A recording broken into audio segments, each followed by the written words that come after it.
My name is Anna L. Olson. I'm the superintendent of schools, and we're just going to really explain the budget. I'm proud to say that this year, my second year here, working with this team and Board of Education, we've put together a budget that is, in addition to being tax cap compliant, which Matt will explain a little bit later on, it also adds value to the educational program and meets the educational needs of our students, but also meets the educational aspirations of this community. So I'll turn the program over to Mr. Matt Crum, our business manager, who will do a deep dive into the budget. Thank you. Thanks, Dr. A. We have things set up for sound for the Meet the Candidates at 7, so I'm going to kind of hang in this area here without a microphone in an effort to make sure I get picked up by the camera. Looking out at this sparse crowd, I don't see any unfamiliar faces, so which I'm happy about, because that means that the meetings that we've had dating back to November, you've all been to either some or all of them. So really nothing tonight should be anything new to you. And as you know, most of what we're reporting tonight is pretty much good news in terms of where we're at for the budget for next year. I'm going to kind of go through this based on the small turnout. If you have questions throughout, please feel free to raise your hand and we can address any questions on the fly, and then we'll have some time for some questions at the end.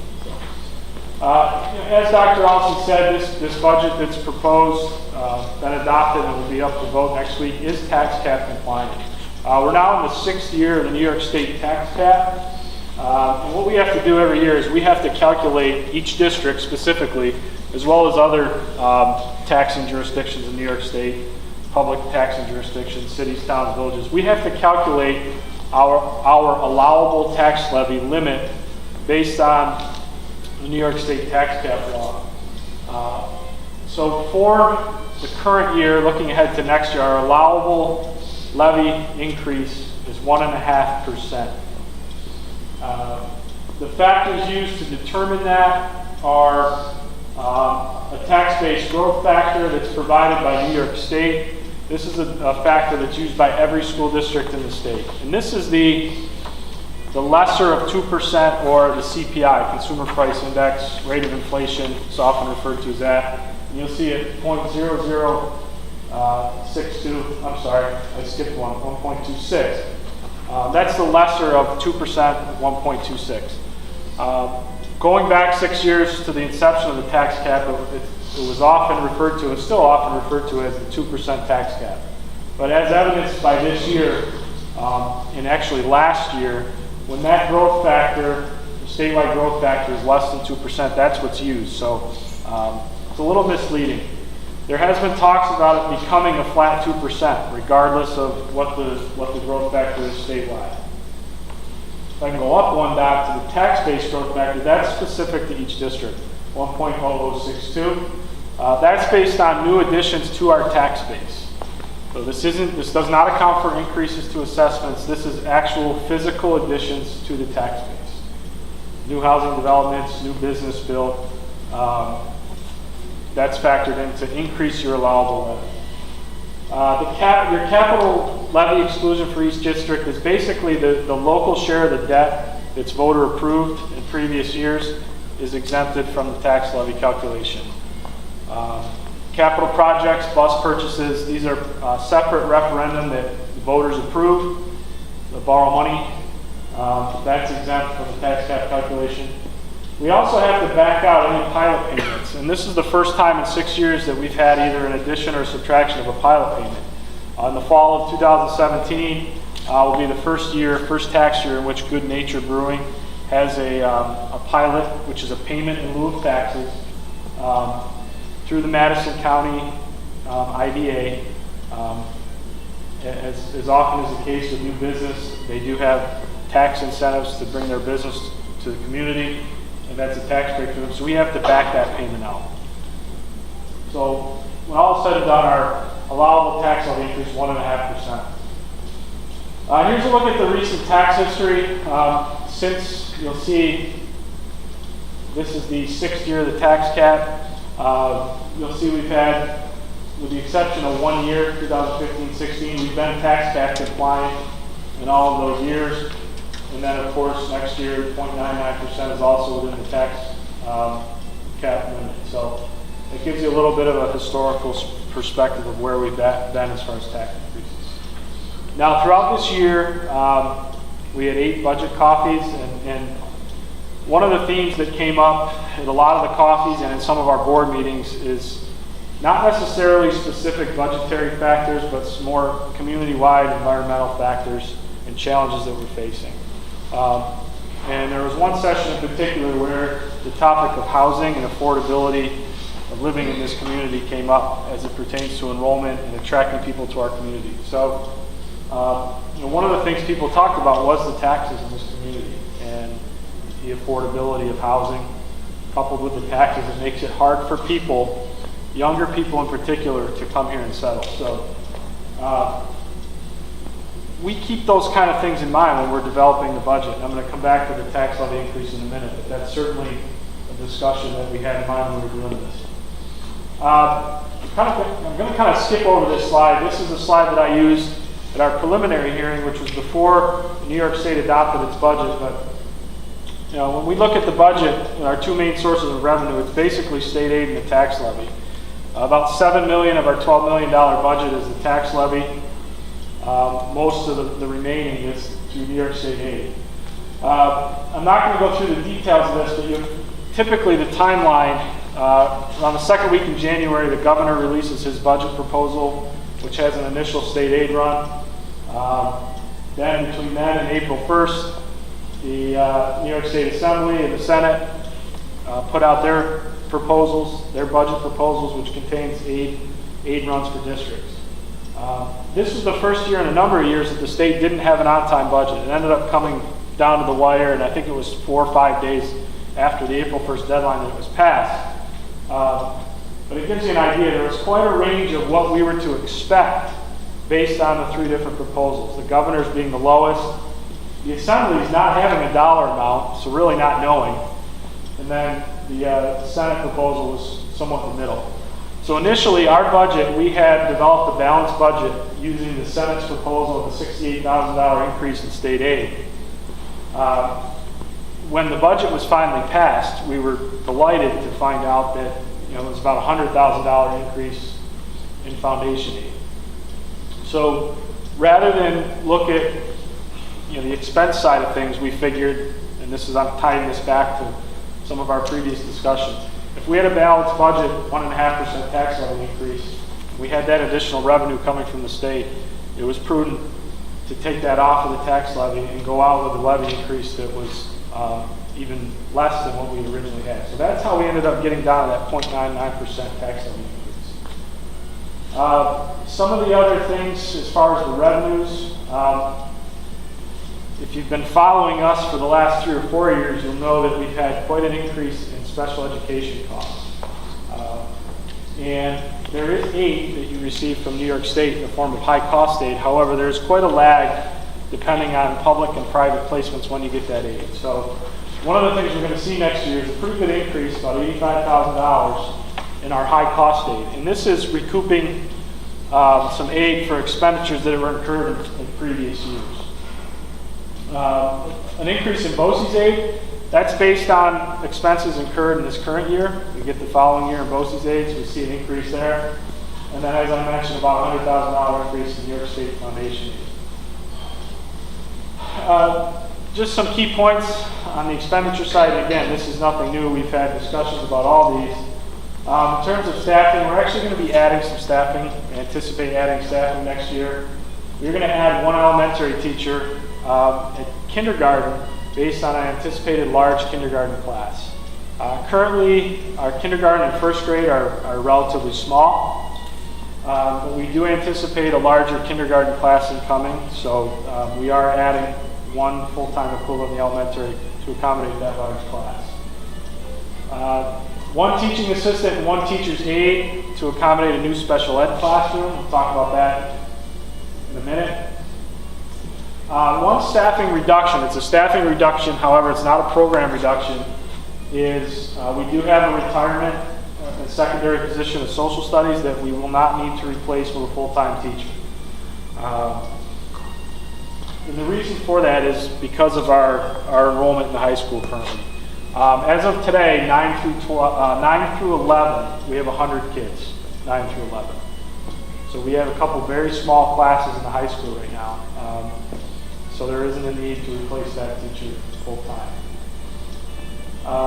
We've also returned into the budget for a full-time director of pupil personnel services, which includes special education, RTI, counseling, and so forth.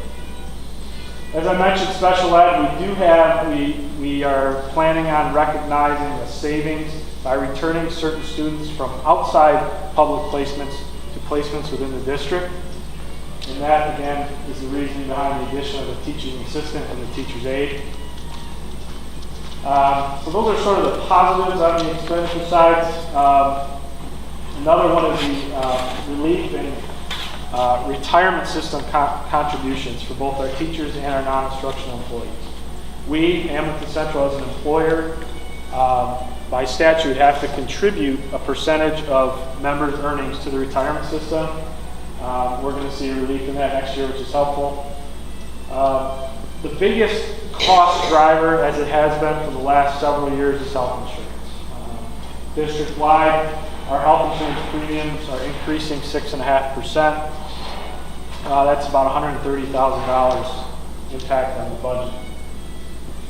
This budget also includes the first payment of a multi-year agreement to update our technology infrastructure. Since November, board meetings, coffees, this has been a big topic of discussion. So we're happy that we'll be moving forward with that work over the summer. Getting into the numbers, and again, this is a requirement of schools to report their budget in what we call the three-part format: program, administration, and capital. And this is very typical. You see the chart, the pie chart here. About 3/4 of our budget is tied up in the program. And that's very typical of what you'll see in most school districts across the state. So you'll see a slight increase in each of those categories. I'll get into the breakdown in a minute.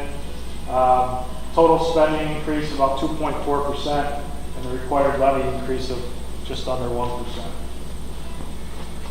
When we look at program, it's pretty straightforward. The instruction is everything tied to general instruction. That's the biggest budget category that we have. The special programs budget, you'll see is savings there. And again, that's due to those students coming back to in-district placements. Cafeteria support is money that the general fund provides to our cafeteria. Pupil services is health services, attendance, guidance, extracurricular clubs and activities, as well as athletics.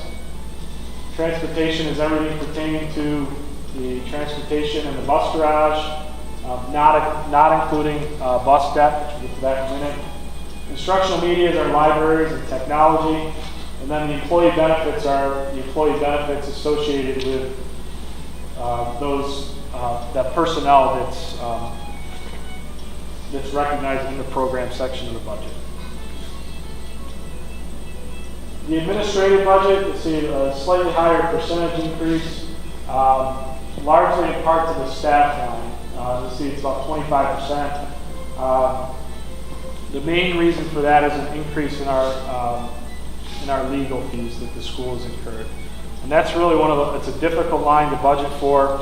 It's a line that if there's any impending issues on the docket, we can certainly plan for that, but generally it's something we'll look at kind of a 5-year average in a trend. So we bumped that up a little bit with district legal fees. Board of Ed is the board, the clerk, district meetings such as this one.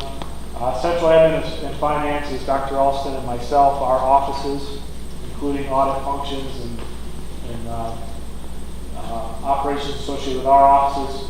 Special items is our liability insurance that we carry here at the district. That's about half of that amount.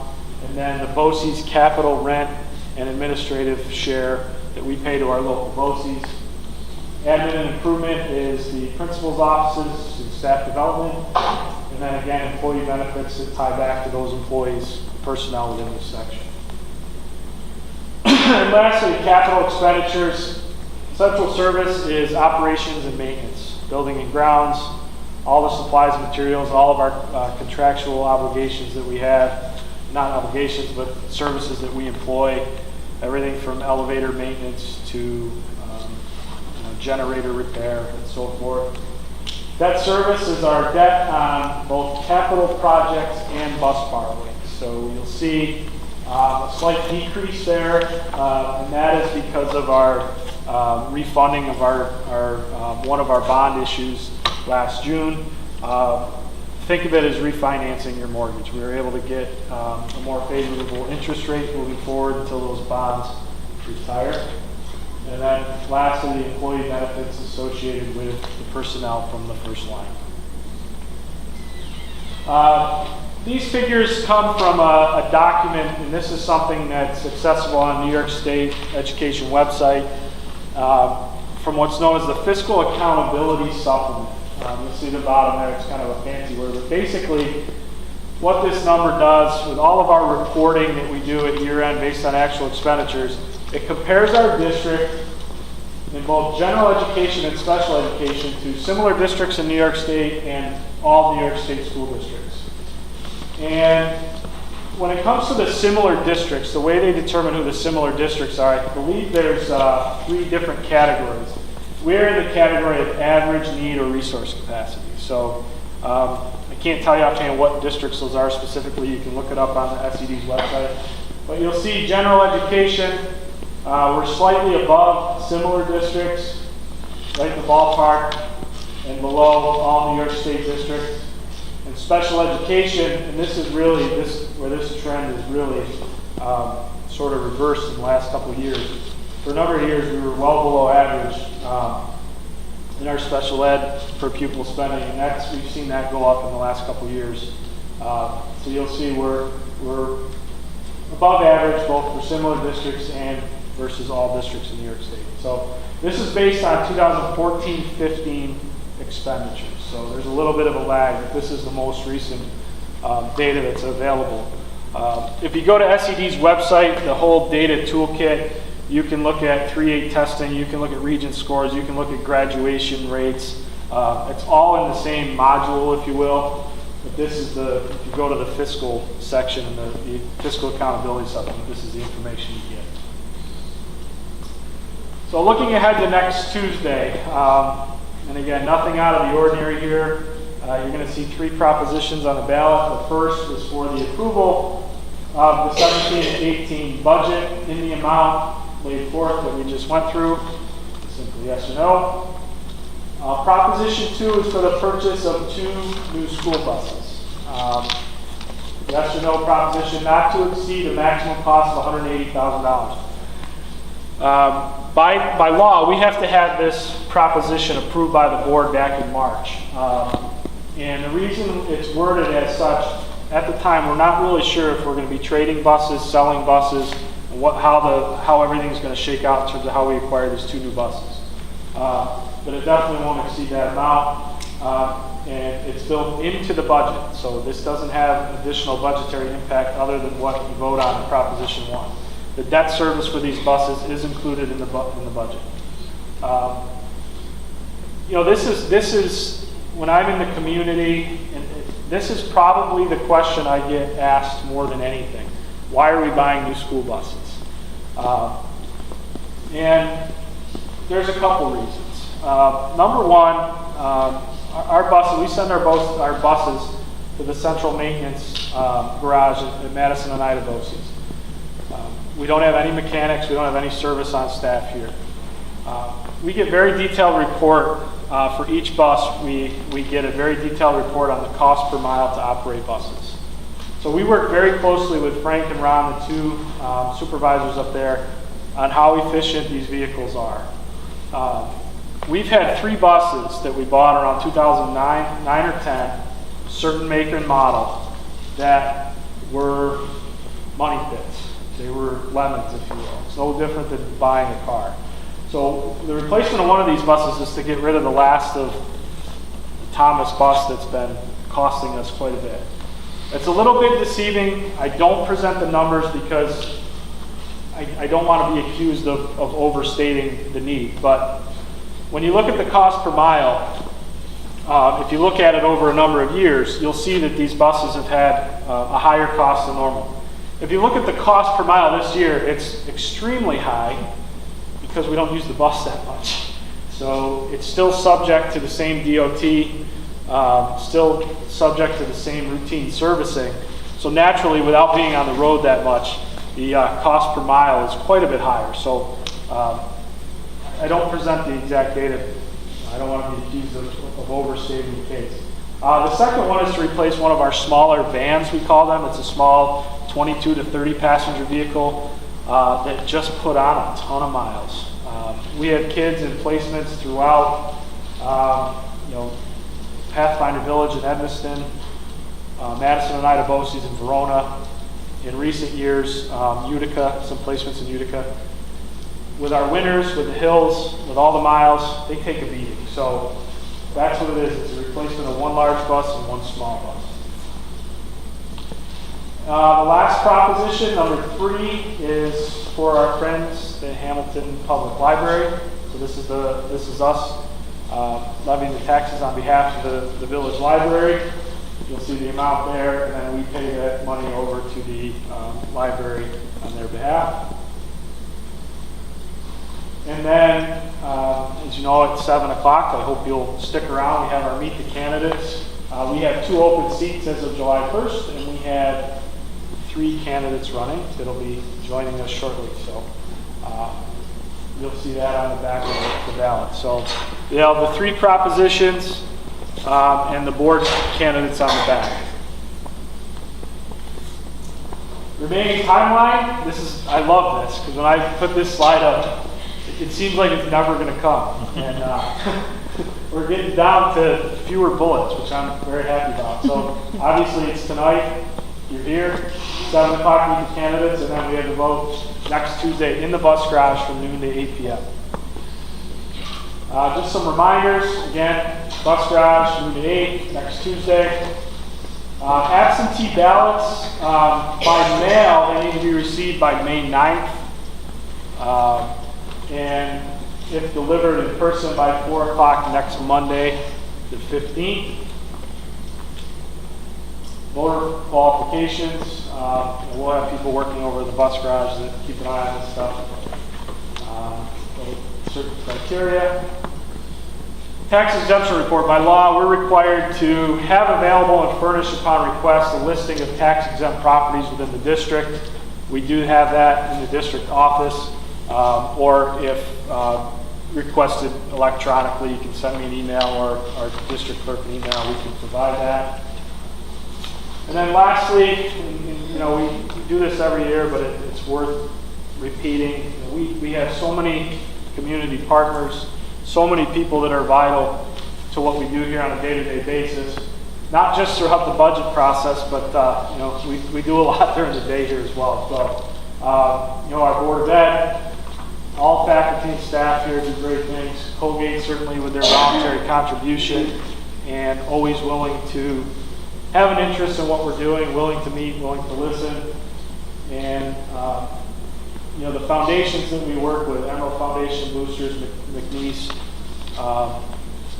they become such regular contributors that we couldn't do it without them. So we very much appreciate their support. And then lastly, the community. I know Pat Curtin always told me, he said, if you're at your budget hearing and there's not a lot of people there, that's a good thing. So I think that's a good thing in terms of the budget. But I know that this year when we had our budget coffees and we had our forums, it was great to see new faces, new people to the community, people that have children coming up into the early grade levels. That's something we've had some positive feedback.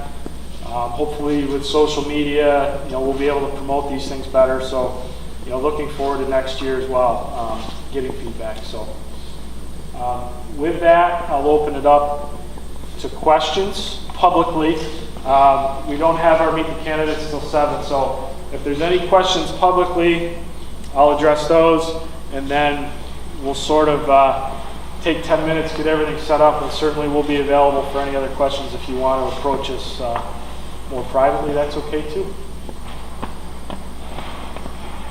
Did such an outstanding job. Yes, sir. Could you clarify with the increased legal fees, how that ties into labor relations and negotiations? Sure. Yeah. A piece of that is also we are in contract negotiations with both our teachers and our non-instructional units. So we actually buy into a service through BOCES, a labor relations service, for those negotiations. So that's included in that as well. Yep. Great. Thank you, everybody. Thank you, Matt. Sure.